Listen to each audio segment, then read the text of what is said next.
Recording is on. Buenas, yo soy Mariano Santía. Tengo un pequeño emprendimiento orientado a la ciberseguridad. Eh, He hecho notas previas con el doctor Alberto Saúl de Trend Micro. Con él hablamos de ransomware. También hicimos una nota con Iván Barrera Oro. Con él hablamos de la red Tor y Tails. Y ahora tengo el privilegio de poder hacerle una entrevista al licenciado Cristian Borghelo. ¿Cómo te va, Cristian? Hola, ¿cómo estás, Mariano? Muchísimas gracias. Ante todo, bueno, felicitaciones por empezar a trabajar en ciberseguridad y que haya más gente laburando en esto. Siempre nos pone contentos, así que en lo que podamos ayudar, a disposición. Bueno, muchísimas gracias. Yo me voy guiando con una hojita para ir No hay hacia... problema. Los machetes. Exactamente, tengo los machetes a mano. La primera pregunta obligada es: ¿qué es el phishing? Buah, phishing. Es un conjunto de técnicas. Vamos a tratar de simplificarlo lo más posible sin ir al punto muy técnico, pero básicamente es un conjunto de técnicas o metodologías que lo que intentan de alguna manera es, a través de diversos medios, engañar a la víctima, a un usuario cualquiera, a través de diferentes cuentos, el famoso cuento del tío, como se dice. Tratan de manipular al usuario y a través de esa manipulación obtener algún tipo de información que en principio va a ser útil que es útil para la víctima, que generalmente es un dato sensible, como puede ser todo lo que tenga que ver con datos personales o directamente relacionados a tarjetas de crédito, débito, cuentas financieras, cuentas bancarias, números de PIN, contraseñas, etc. Y esos datos después en general son utilizados en contra de la víctima y se puede llegar a utilizar para hacer algún tipo de suplantación de identidad, que después podemos hablar un poco más de eso, fraudes, estafas, etc. Es decir, se podría llegar a utilizar en contra de la persona en sí misma. Por ejemplo, se le podría realizar algún tipo de chantaje incluso, o directamente puede haber un perjuicio económico. Eso, la última opción generalmente es la más obvia, porque decir, te quiero sacar 100 pesos de la cuenta bancaria. Pero Y no necesariamente puede ser así. O sea, yo puedo intentar dañar de alguna forma la imagen de la persona, por ejemplo, falsificándole datos. Así que la finalidad es mucha y el punto de entrada siempre es el mismo, es el phishing, que son estos engaños que mencionaba antes. y particularmente este año ha sido muy fuerte en todo lo que son estafas a este nivel. Sí, exactamente. O sea, como los medios que utilizan en general son medios tradicionales que usamos todos nosotros, esto parte primero puede ser originalmente hace años, allá por los 80 y 90, era algo tan obvio que lo mandaban a través de correo postal, incluso. O sea, los engaños llegaban a través de una carta. Para los que son más jóvenes, una carta es algo que se ponía en un papel adentro de un sobre. Se utilizaba así. Y después, obviamente, evolucionó al correo electrónico y actualmente se utilizan todas las redes sociales, es decir, cualquiera de las combinaciones de comunicación que yo pueda tener con la víctima le sirve al delincuente para realizar estos engaños. Y obviamente siempre el delincuente trata de utilizar alguna noticia que esté en los medios y que tenga mucha repercusión, porque cuanto más repercusión tenga, más creíble es el cuento y el versito. Entonces, obviamente en este año, como vos decías, lo más tradicional fue algún tipo de engaño con el tema de COVID, la vacuna, el coronavirus, la pandemia, la cuarentena. Siempre daban vueltas sobre esto porque, por ejemplo, los primeros que empezaban a circular allá por enero, febrero, para que ya se dé una idea lo actualizado que están los delincuentes y cómo buscan engañarnos continuamente, prometían en un correo electrónico en enero ya una vacuna si nosotros pagábamos cierta cantidad de dinero a una fundación que en realidad no existía. Es más, sí, yo he tuiteado desde mi cuenta muchos correos que me han llegado eh, justamente, pero no solamente por tema COVID, sino si no me pagás X cantidad en Bitcoin, le mando a todos tus contactos. Ujú.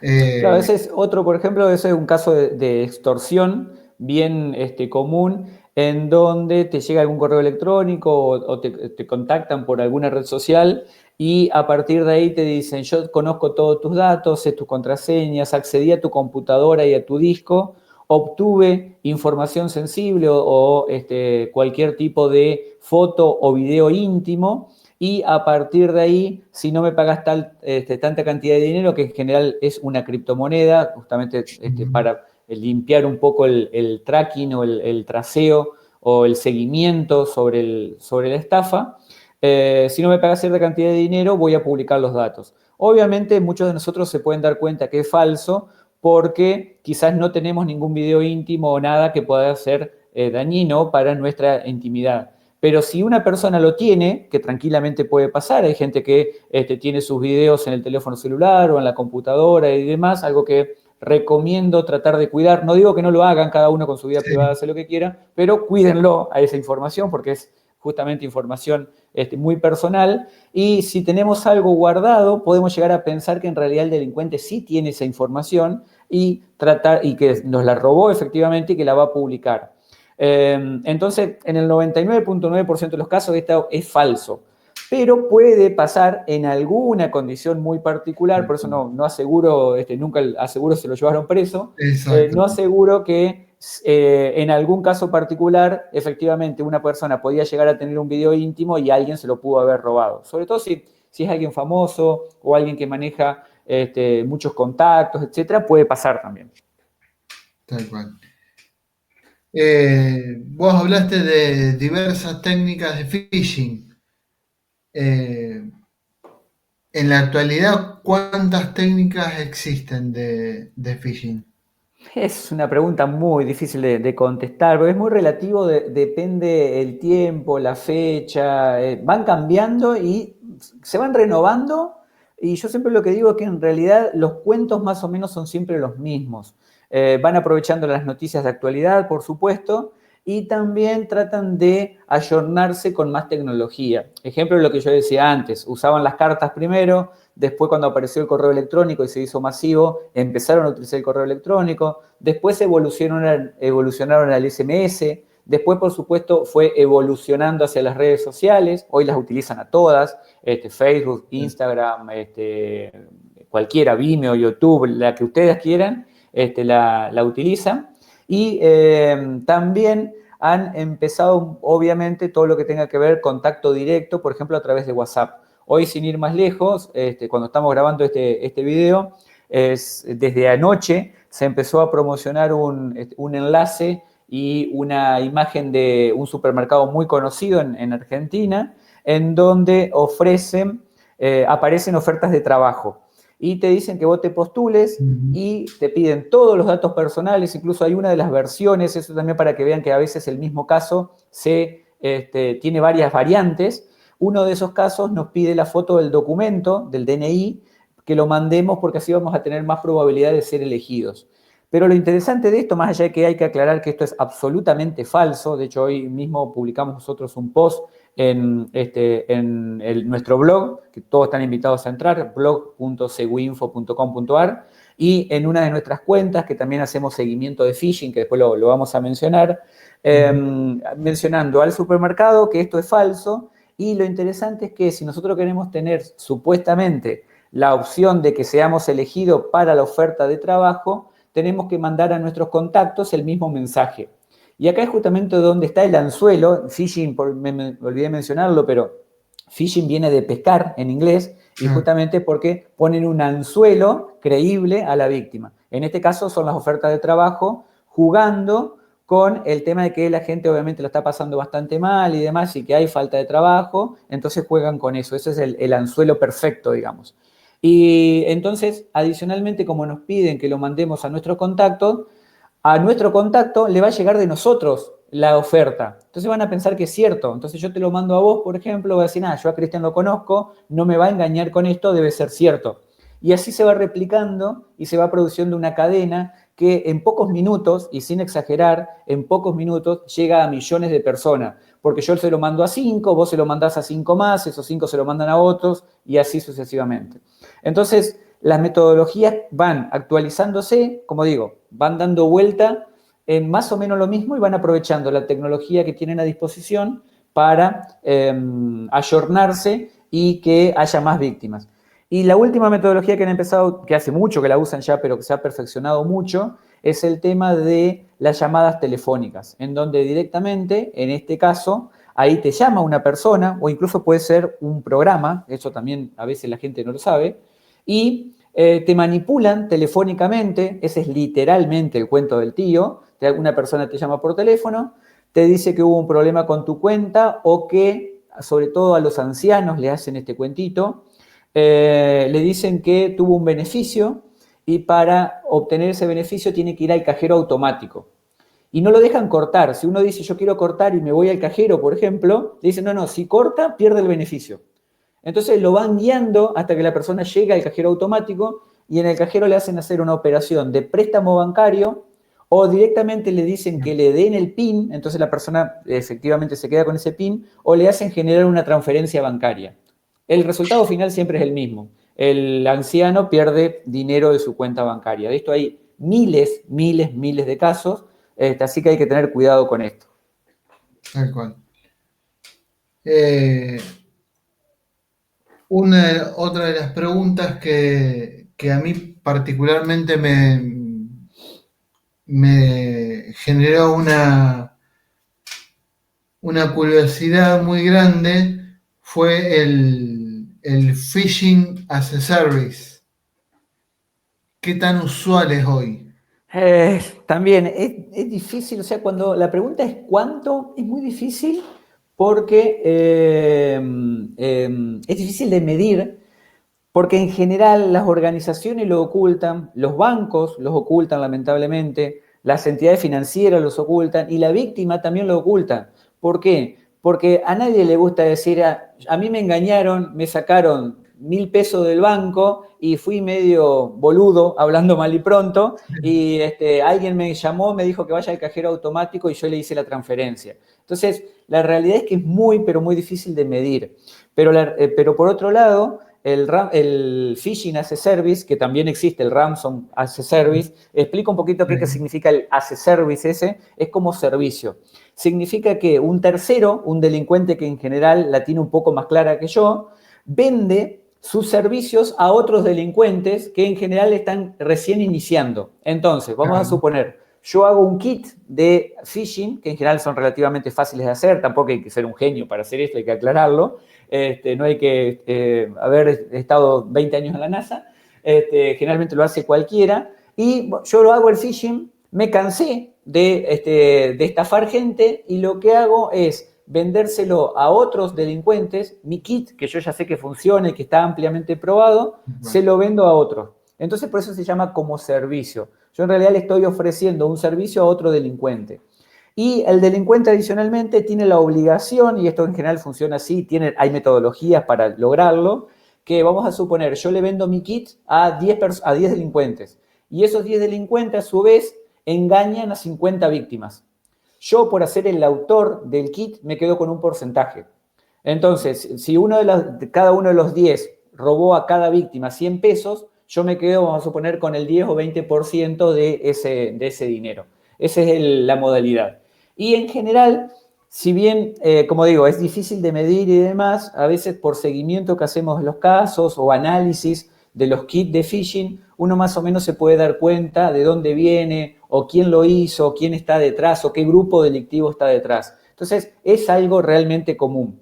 Y se vende, obviamente, en sitios delictivos, ¿sí? Yo ayer escuchaba la otra entrevista decir que efectivamente que la Deep Web o la Dark Web son temas marketineros, con lo cual yo coincido plenamente, 100%, pero es una forma también de hacer una diferencia a veces entre la web tradicional que usamos todos nosotros, que entro a través de Google, o lo que por ahí son lugares más o menos ocultos en donde se venden este tipo de cosas. No quiere decir que cualquiera de nosotros con un poquito de de curiosidad no vaya a poder llegar. Pero estos sitios justamente los que se denominan de la dark web, que son los sitios en donde más o menos no, se mueven muchos delincuentes, se encuentran este tipo de ofertas. Tal cual. Igual el as a service habla mal un poco de la comunidad en general informática. O sea, es un pensamiento propio mío, me hago cargo yo, porque si surgió el as a service y yo le voy a comprar o alquilar software a un delincuente, es porque no tengo la capacitación para desarrollar. Sí, es cierto, coincido, efectivamente, así como existe el software as a service, infraestructura as a service, plataforma as a service, millones de cosas as a service, el nombre, malware as a service, ransomware as a service, phishing as a service, Igual. evidentemente habla de un montón de metodologías que obviamente facilitan de alguna manera a un tercero el acceso a eso. Pero es cierto, coincido un poco en que por ahí se va a terminar pensando que el as a service puede estar vinculado a algo negativo, pero bueno, el que le puso el nombre, evidentemente el nombre pegó y ya sabemos que cuando un nombre pega marketineramente, lo mismo que Deep Web y Dark Web, una vez que pega en el marketing es muy difícil de sacar, es igual que el término hacker que lamentablemente siempre ha quedado asociado a algo negativo. Cuando ya salen los diarios y empieza a hacerse común, es muy difícil sacarse ese mote que la gente empieza a conocer. La otra pregunta que te quería hacer es, ya orientándome a empresas puntualmente, porque la empresa no suele, en el campo de la ciberseguridad, no suele capacitar al personal con la frecuencia que hace falta. Entonces, yo calculo que la respuesta va a ser obvia, pero igual te voy a hacer la pregunta. ¿Es recomendable como primer medida para una empresa la capacitación frecuente antes que la reparación del daño? Sí, obviamente la respuesta es sí, sin duda. Yo siempre lo pongo de ejemplo cuando vamos a las empresas o sea, como consultor o para brindar servicios de seguridad, una de las cosas que solemos preguntar es ¿cuáles son los problemas más frecuentes que tenés? Y en general, en la mayoría de los casos, me atrevería a decir, te dicen, tenemos problema con los empleados. Entonces la pregunta siguiente que le hacemos es, el problema puede ser, los empleados se infectan, descargan cualquier cosa, reciben adjuntos, comparten archivos en carpetas, suben carpetas a la nube, comparten información con gente que no tenían que haberlo hecho, mandan información sin encriptar, hay miles de casos. Entonces la pregunta siguiente que le hacemos es, perfecto, entonces vos capacitás a tus usuarios. No, te dicen. Ok, entonces es raro, realmente es como una paradoja porque se tiene identificado el problema, se sabe que los empleados, sin echarle la culpa a los empleados tampoco, porque obviamente si no los capacitas no tienen por qué saber que están cometiendo un error, obviamente. Tiene que haber una política detrás. Exactamente. O sea, está identificado el problema, se sabe que si no capacitamos a los usuarios tenemos un inconveniente, pero no se los capacita. Y cuando uno plantea los planes de capacitación, de awareness, de entrenamiento y demás, relacionados a seguridad o que haya una política en donde, así como yo lo capacito, por ejemplo, cuando entra con el manual de ética o el manual de las buenas costumbres de la empresa, etcétera, le decís, tendría que haber una política también de seguridad. Lo ven como una pérdida de tiempo. Y en las empresas grandes, por ahí, como están normados y regulados, como puede ser, por ejemplo, por el Banco Central o por alguna otra normativa que exista, o por la ley de protección de datos personales, etcétera, a veces lo tienen y lo llevan adelante. Pero en las pymes, generalmente, y me atrevería a decir que en el 90% de los casos, no sucede. Se ve como una pérdida de tiempo. Uno habla durante 2 horas de esto y después te dicen, bueno, ¿y qué antivirus instalo? No, no es eso, no se soluciona con una herramienta o qué firewall compro. No, no se soluciona con eso, se soluciona entrenándolos, enseñándoles, mostrándoles casos reales, explicándoles cómo sucede y cómo se lleva a la práctica. Pero bueno, pasa globalmente, obviamente en Latinoamérica el fenómeno se da más todavía, pero sucede mucho. De hecho, por ejemplo, en octubre ahora empezó en Estados Unidos una organización sin fines de lucro, creó, por decirlo de alguna manera, el mes de la ciberseguridad. ¿Y en qué hacen? Tratan de mandar la mayor cantidad de información posible relacionada a ciberseguridad a organismos públicos, en ese caso, para que capaciten a sus empleados. Acá, obviamente en Latinoamérica eso no sucede. Hay un día que es el Día de la Seguridad Informática, que es el 30 de noviembre, que a veces nosotros lo usamos como excusa para capacitar un poco, pero no mucho más que eso.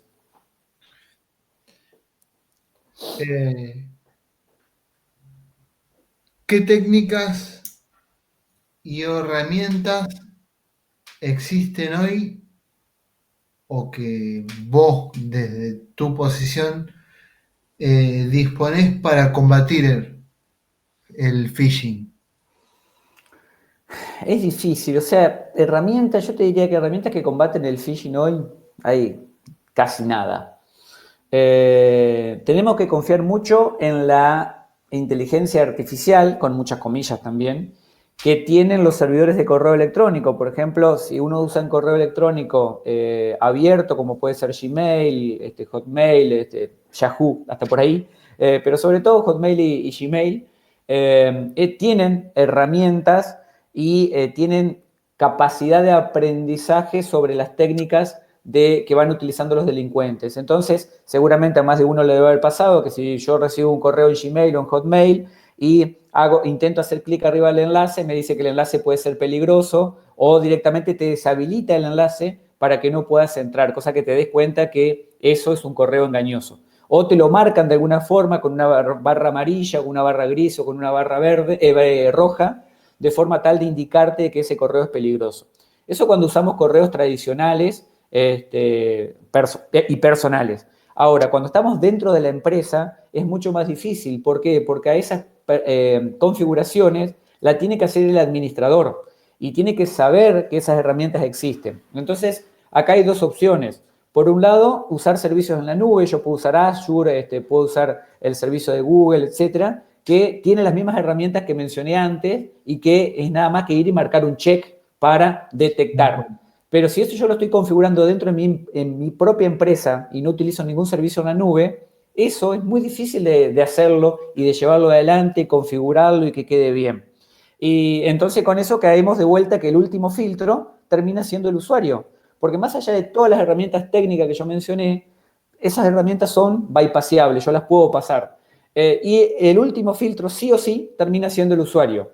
Entonces caemos en el caso anterior. ¿Cuál es la mejor herramienta? Capacitar al usuario, enseñarle casos reales, decirle, este es un correo verdadero, esto es un correo falso, esto es un sitio verdadero, esto es un sitio falso, y les puedo asegurar que después de un año de entrenamiento, la gente realmente aprende en su vida personal y en su vida laboral a identificarlos.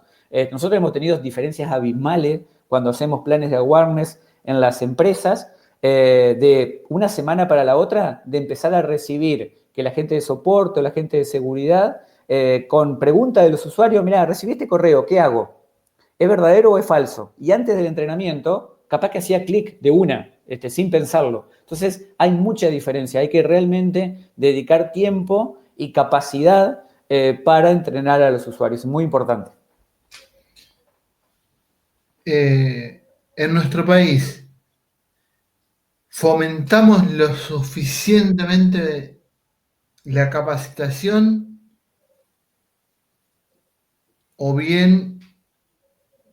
esta fue la que te leí recién, perdón. No hay problema. Ahí con el tema de organismos públicos, decís vos, estatalmente o desde lo privado.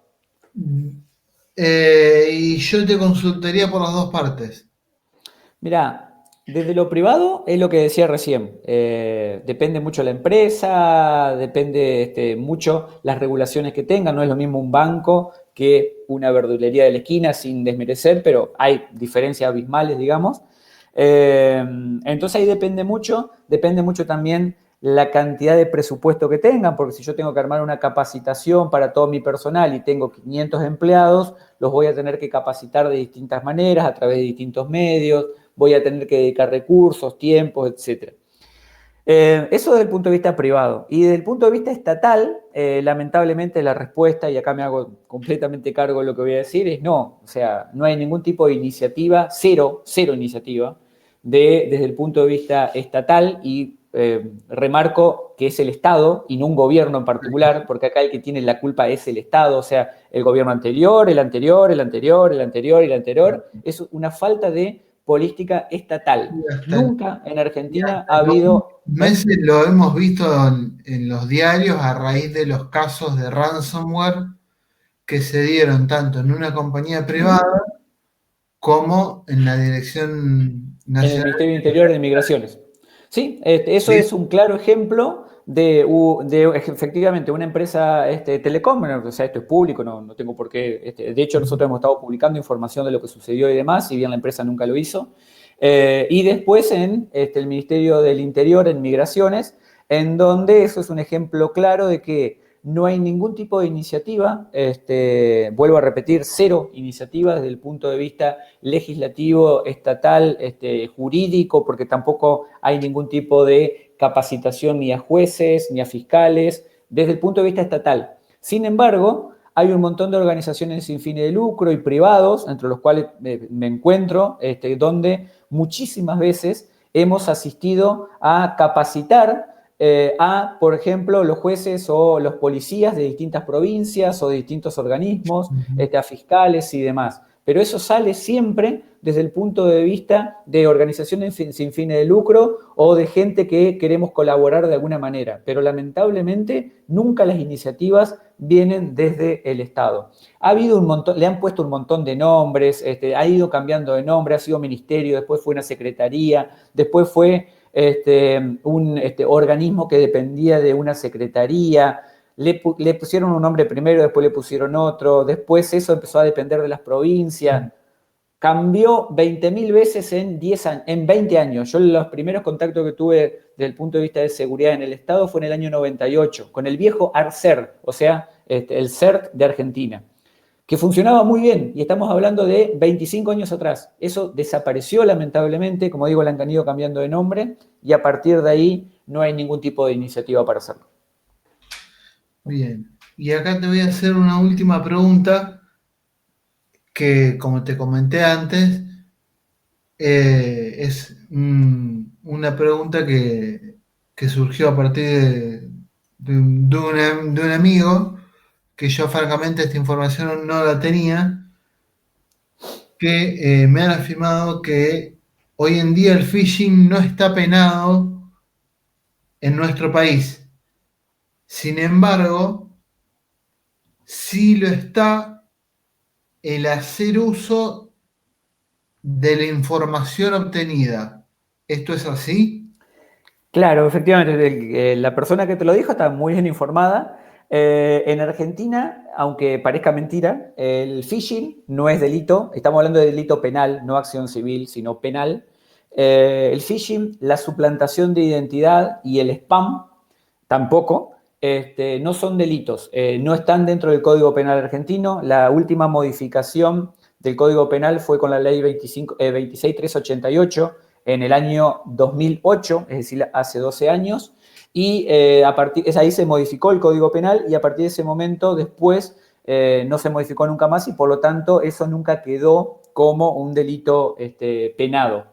Esto me consta, digamos, de primera mano, porque Marcelo Temperini, un abogado con el que solemos trabajar muchísimo y tenemos varias iniciativas en común, con su socio, Maximiliano Macedo, y yo, hemos presentado sendos proyectos de ley, esto fue en el año 2012 y 2013, relacionado a phishing y relacionado a suplantación de identidad. Esto tuvimos la oportunidad de ir a defender los proyectos al Senado para mostrar los fundamentos y tratar de justificar de por qué tenían que ser delitos.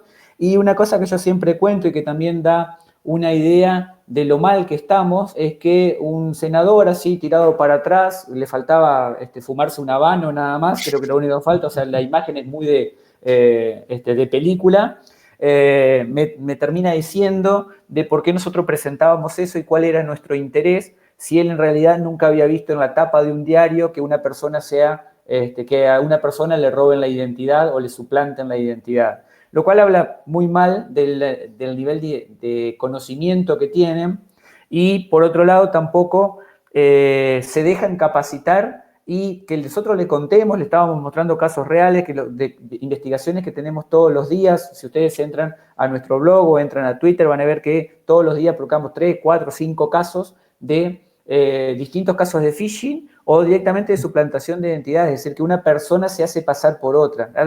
Esto habla de un desconocimiento absoluto de lo que sucede en la realidad. Y bueno, efectivamente, obviamente esos proyectos de ley lamentablemente nunca avanzaron y no son delito hoy. Te aporto algo a nivel personal. Una de las personas que hizo una denuncia de las que mencionás de suplantación de identidad fui yo. Bueno, ahí tenemos. Sí, o sea, esto a veces cuando yo lo cuento así en alguna sala o en una capacitación y demás, hace 10 años cuando contaba esto mismo, sin cambiar ni una letra, me decían, Cristian es un paranoico, vio muchas películas, ve demasiada ciencia ficción, etc. Y en ese momento me la tenía que comer, digamos, porque no tenía otra persona en la sala, más allá de las pruebas que yo podía mostrar, o las capturas de pantalla, o casos que me habían tocado investigar.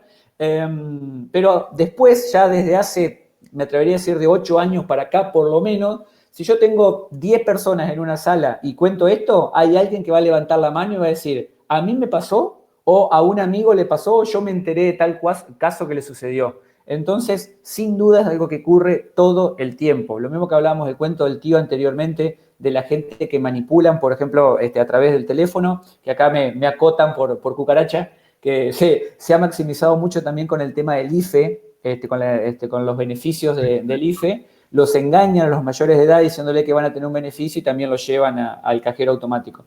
Pero, o sea, eso es algo que pasa todos los días. Lamentablemente que me vengan a decir que porque no aparece en la tapa del diario no es una realidad, habla de lo poco que sabemos de la realidad. Te digo, te hago otro aporte que viene al caso también. En San Nicolás ha sucedido algo que han ido llamando por teléfono, como vos decís, obviamente sin dar nombres, sino simplemente hola tía, y no, tenés que ir a cambiar los dólares porque X motivo, Sí. anda urgente a cambiar los dólares porque, y si no era porque la tía le dijo, ¿y cómo está tu hermana? Y le cortó, ahí fue cuando quien llamó le cortó, esto ocurría, o sea. Sí.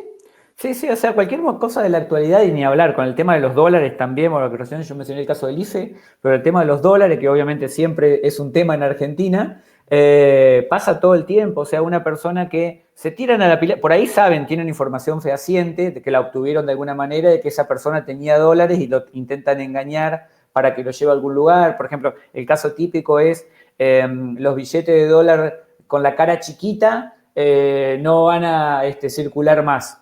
Entonces tenés que ir a cambiarlo y va a haber una persona que va a ir a buscártelos a tu casa y te los va a cambiar y obviamente es todo falso. O sea, yo siempre digo que para entender esa realidad lo mejor, y no hay mejor consejo que es que vean de vuelta la película Nueve Reinas. En la película Nueve Reinas cada uno de esos engaños, estafa, la famosa viveza criolla argentina está patente y cada uno de esos engaños que está ahí fueron tomados de la realidad, modificados un poco de última, pero fueron tomados de la realidad. O sea, los delincuentes continuamente van actualizando sus técnicas y lo que se ve en la película es lo que sucede en la realidad. O sea, nunca mejor dicho, digamos.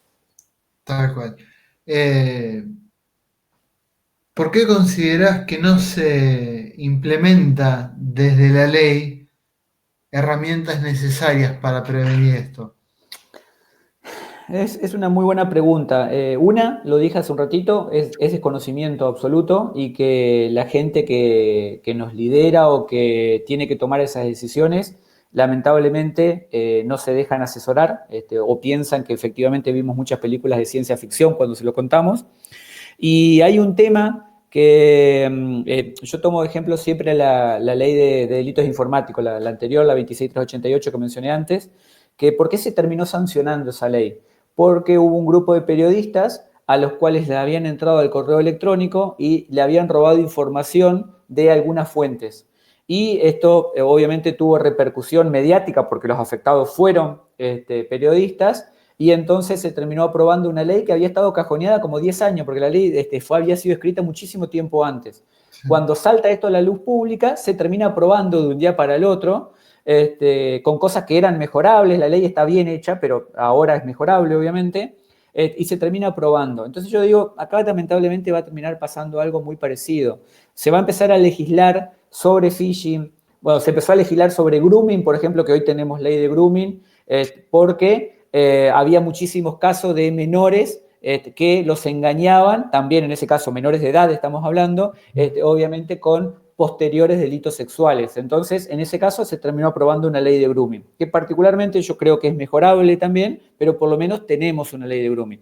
Y yo creo que con el phishing, con la suplantación de identidad, con ley de ciberdefensa, por ejemplo, el tema de ciberdefensa en Argentina también es algo que pasa totalmente desapercibido. Yo creo que va a tener que pasar algo grave para que la gente que tiene que tomar la decisión lo haga. Esto es lamentable que lo diga, o sea, ni yo mismo estoy de acuerdo con lo que estoy diciendo, pero lamentablemente funcionamos así, nos tiene que pasar algo mal para decir, nos hubiéramos dado cuenta antes, pero hace 15 años que te estoy avisando. En el caso de infraestructuras críticas, en Argentina pasa exactamente lo mismo. No hay una política de Estado que proteja nuestras infraestructuras críticas. Y después, en el Día del Padre de hace un par de años, se cortó la luz y durante 20, no sé cuánto tiempo en Argentina, que estuvo toda la Argentina sin luz, el Día del Padre, y nos decimos, la luz, la energía eléctrica es una infraestructura crítica. Y si fue un ciberataque, eso aclaro por las dudas, con mucho, aclaro bien, no fue un ciberataque, sí, aclaro, no fue un ciberataque. Pero si hubiera sido, y si realmente es posible que hubiera pasado, entonces, y si en vez de ese no fue un ciberataque y el año que viene sí nos atacan, entonces, ¿por qué no empezar a prevenir ahora y hacer lo que las buenas prácticas internacionales nos recomiendan, lo que países del primer mundo están haciendo desde hace 20 años?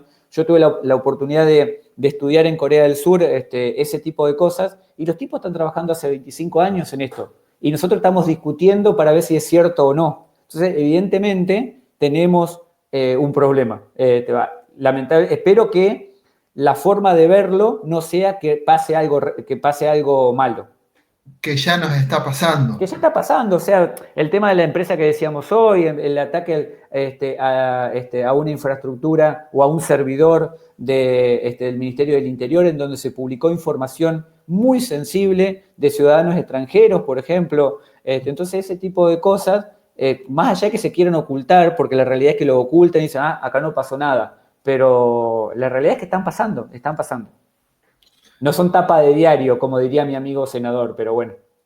Tal cual, exactamente. Ese es el tema que, aparte, en sí, yo pongo el ejemplo de mi ciudad en particular, que no se habla tanto de ciberseguridad, que la gente desconoce los conceptos básicos de ciberseguridad. Uh-huh.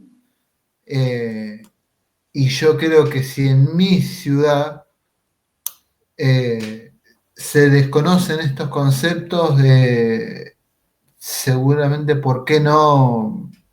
Puede ser mucho más amplia la gama del desconocimiento. Es así, lamentablemente es así. O sea, yo hace 30 años que uso computadora, más 35 años que uso computadora, y mi mamá sigue diciendo, Cristian trabaja en computación.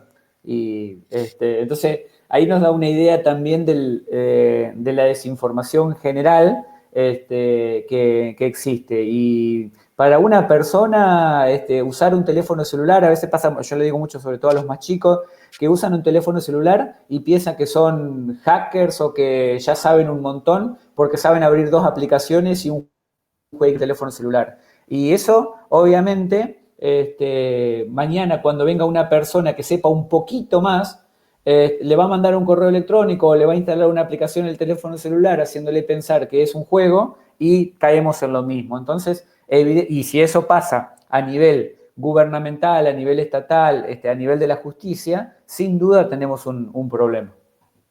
Sí, es más, me ha pasado que yo estando con la computadora haciendo videollamadas, viene un nene y me dice, así que, ¿sos hacker ahora? Claro. Eh, a ver, partamos desde lo básico. Por eso yo planteé mi emprendimiento desde la educación y desde poner a la gente que realmente tiene un alto conocimiento de ciberseguridad y que les hablen, porque los argentinos tenemos una particular forma de, de movernos que es, no, pero si lo dice, Ah, bueno, sí, ese es típico. A mí me pasa mucho a veces en las empresas que la persona que trabaja en tecnología o alguien que tengan de seguridad dentro de la empresa hace 10 años que está recomendando algo y nunca le dan el presupuesto, nunca le dan el tiempo, nunca le dan las personas. Y más allá de que sea yo o que venga cualquier otro especialista en seguridad y dice, ¿y por qué no haces tal cosa? Ah, no, porque si lo dice el especialista que vino de afuera, debe tener razón. Y lo hubieran hecho, esto siempre yo lo digo en broma, pero le hubiera hecho caso a él, aparte se los digo, obviamente, le hubiera dicho caso a él, que es exactamente lo mismo que te viene diciendo hace tiempo, pero no, si lo recomienda a alguien, seguramente debe ser bueno. Bueno, en mi caso particular yo no me quejo porque trabajo de eso, pero está mal que sea así, o sea, lamentablemente que tenga que, y a nivel gubernamental o a nivel estatal también pasa lo mismo. Ah, no, si lo dice un yanqui o lo dice un chino o si lo dice un español, debe tener razón. Pero si yo te lo vengo recomendando hace 20 años y exactamente lo mismo, bueno, a eso lo que aplica a nivel particular, obviamente aplica también a nivel país. tal cual. Así que bueno, Cristian, ¿querés hacer algún aporte? No, más allá de eso, o sea, invitarlos a que entren al blog, o sea, toda la información, nosotros hace 20 años que publicamos información en nuestro blog, como dije hoy, segu-info.com.ar, segu de seguridad, info de informática.com.ar. Ahí hay toda información gratuita de lo que estábamos hablando, capturas de pantalla, ejemplos, diariamente se actualiza con este tipo de cosas. Si quieren seguirme en mi Twitter, también es seguinfo, todo junto. Y una cuenta más, específicamente del tema que estábamos hablando de phishing, la cuenta @antifishing-LA, o sea, antifishing-LA de Latinoamérica, en Twitter. También la pueden seguir porque ahí vamos continuamente poniendo casos reales, por ejemplo, que mencionábamos del supermercado en el último, hace unos minutos, lo fuimos siguiendo completamente y de hecho nos permitió ponernos incluso en contacto con el supermercado para intentar ayudarlos a ver si podíamos dar de baja el sitio falso de las ofertas de trabajo que mencioné antes. Así que no más que eso, felicitaciones una vez más por el emprendimiento y ojalá haya muchísimo más trabajo de este tipo e iniciativas de este tipo porque realmente ayudan al público, a la gente y a capacitarnos, que era, como vos decís, por ahí el motivo principal de que te hayas un poco metido en esto. Así que muchísimas gracias.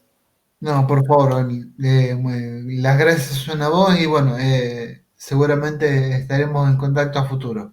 Quedo a disposición y cualquier cosa, andamos por acá. Muchas gracias. Hasta luego. Nos vemos, Cristian.